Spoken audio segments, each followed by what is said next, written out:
I look at everything since October 10th because that was the biggest liquidation in the history of crypto, like bigger than FTX. Like a margin call almost. Yeah, it was like almost a miniature rupture, like a tsunami. We're only a couple weeks from that, so I think the market is consolidating. But if I look at fundamentals, like Ethereum, stablecoin volumes have been exploding, application revenues at all-time highs. So right now, fundamentals are leading price in cryptos. Tom Lee reminding us of something pretty important. It was just a couple weeks ago.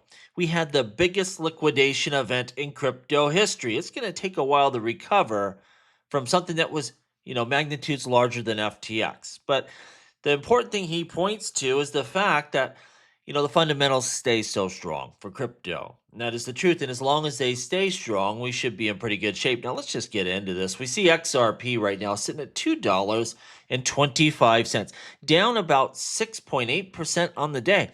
I called up my buddy Billy the XRP Cowboy, and I'm like, this don't make sense. Why crypto? Why is crypto getting hit so hard today? And of course, I could point to the Fed or all sorts of different stuff, but that should also be affecting the stock market, and it's not. It's not. It's just crypto in general selling off here a bit. We're just having a rough time of it, I guess. Now, when we look at this 6-month chart, and I'm not a fancy chartist. I don't have anything up here for you to look at, but let's get rid of my head here. When you look at that 6-month chart, what do you see? Well, again, I'm no chart expert, but to me, it looks like from the peak, we've just had a little bit of a retrace, and we're waiting for the next catalyst. Some smart traders took some profits up high, and here we are. We're waffled down. And again, we need that next catalyst to send us going. Now, luckily for us, there's quite a few on the horizon, isn't there? There's ETFs to be approved. There's regulations coming, all sorts of big announcements. Crypto's being adopted faster than ever. So, again, as long as those fundamentals stay strong, I think we're looking fine here. Now, we see this story here. This was part of the problem with crypto today. I don't think it was all of it, but Balancer, one of the biggest DeFi exploits of 2025. So Balancer, this is an Ethereum-based decentralized exchange, an automated portfolio manager, and it was drained of somewhere between 70 million and 128 million.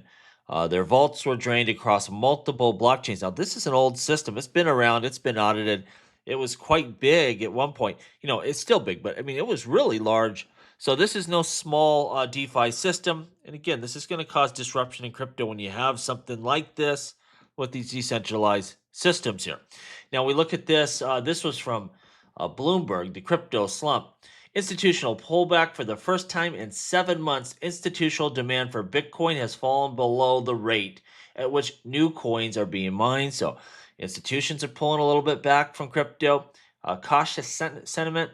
A lot of investors, they're playing it careful. Like, is this the end of the bull run? You hear that a lot. People don't know. They're going to take profits off the board, and they're going to sit back and wait for confirmation. And lastly, altcoins themselves have really been hit the hardest. 50 of the top 100 digital assets in the altcoin space fell as much as almost 9% today.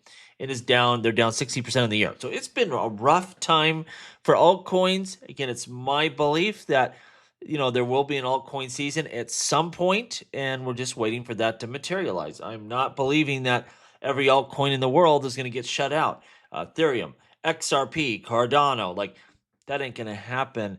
Eventually, we'll have our moment. We're just waiting for that runway. We'll see it develop here. If you're watching this video, make sure you subscribe for daily crypto updates. Hit the subscribe button. Hit the bell if you like. That'd be good. I put this poll out today. Does Ethereum break out in November? Only 34% believe yes. We see this comment here. Ethereum is cooked. Random McCarter says, while the government remains shut down, then no. And so, if Ethereum doesn't break out, it's not likely that every other altcoin is going to take off. That's a good indicator. That's the biggest altcoin there is. Watch Ethereum. If it breaks out of here at some point, well, it'll probably be a pretty good time for the rest of cryptocurrencies. Now, institutional grade asset custody just got supercharged. This is from Ripple, and they are acquiring a wallet company, Palisades, which offers a fast and scalable wallet solution. This will integrate into their payments, and their customers, they'll be able to control these wallets. Now, they can choose really the security preference. Do they want Ripple to just custody everything? Do they want to also co-sign transactions? It gives them a lot of optionality. It's their onboarding customers. So that was a big acquisition. You see Ripple is still, full speed ahead making big acquisitions. Ripple launches crypto spot prime broker services here in the United States. That's exciting. They've been shut out from their home market for a long time. Now they're returning to the U.S., servicing U.S. customers, and that's as bullish as it gets. And that was, of course, from Hidden Road. Big acquisition, making a big move here. We see breaking RLUSD ranks number 73 in market cap. And this is a big deal. We've crossed that $1 billion mark. And the reason I say that, Ripple could have just stuffed a bunch of money in this thing and made the market cap go to the moon. To me, it seems like this is organically growing based on the actual utility of the token, the use of the token, real demand of the token, both on Ethereum and the XRP ledger. It is a cross chain asset here. And I've been saying for a long time before RLUSD was ever announced that there's going to be a lot of interoperability between these two chains. It's going to be the way of the future. They're quite symbiotic. A lot of people like to make this adversarial, and it's really not. They both will be big chains in the future infrastructure of payments and finance. That's almost guaranteed. Now, we have the Swell speakers tomorrow. Or kicks off tomorrow. It'll be a couple-day event. Brad Garlinghouse, of course, if we get any big breaking news, it's going to come from Brad. So I'm going to be watching carefully when he's talking. We have the executive director of the President Council of Advisors, Patrick Witt. So the White House has a representative there. NASDAQ, of course, that's big. Monica Long, always good to hear from Monica, doing a great job there. We have an executive from BNY Mellon. But the one I want to hear, look, I've been critical of him at times. But Chris Larson, if he's talking, I'm listening. That's actually the speech. I want to hear what this guy has to say, whether I'm critical or not. The guy's a visionary, and that's the one I'm excited to see what he has to say. It's been a while since we've heard from Chris, and that should be a really exciting talk. Now, I don't know if he talks day one or day two, but you best believe I'm going to be highlighting his speech along with all the other big ones. And again, back to this, the White House will make it says first ever appearance. I think that they made an appearance maybe 4 or 5 years ago. Of course, during the Gensler era, they weren't making an appearance, but it's either the first or the first in a long time. And this is just important because it shows the government and regulators, of course, are going to be pro crypto, pro Ripple, pro blockchain. And that's what you need to really build out this system in a full way. So I'm looking forward to a Swell tomorrow kicking off. Let me know if you think there'll be any big announcements. This is really an area for industry leaders to come together and mingle and make deals and stuff like that. But I wouldn't be surprised if something big is announced during this conference. And if it is, I think it'll happen day one.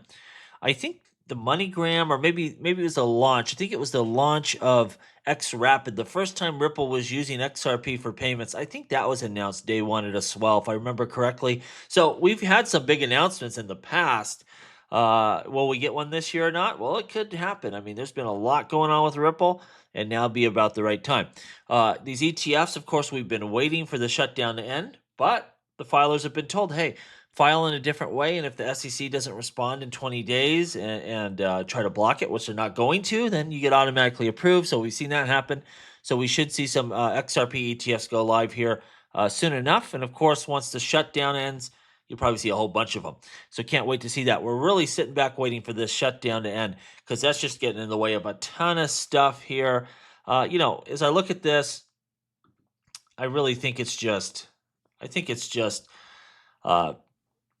we're trying to make our way out of a big sell-off, a big downturn, and I think we will. And that's all it is. It's you got to work your way out of this. I heard a few people say when it happened, like, this isn't going to be over in a day or a week, but we'll find our way out of it. And that looks to be about right.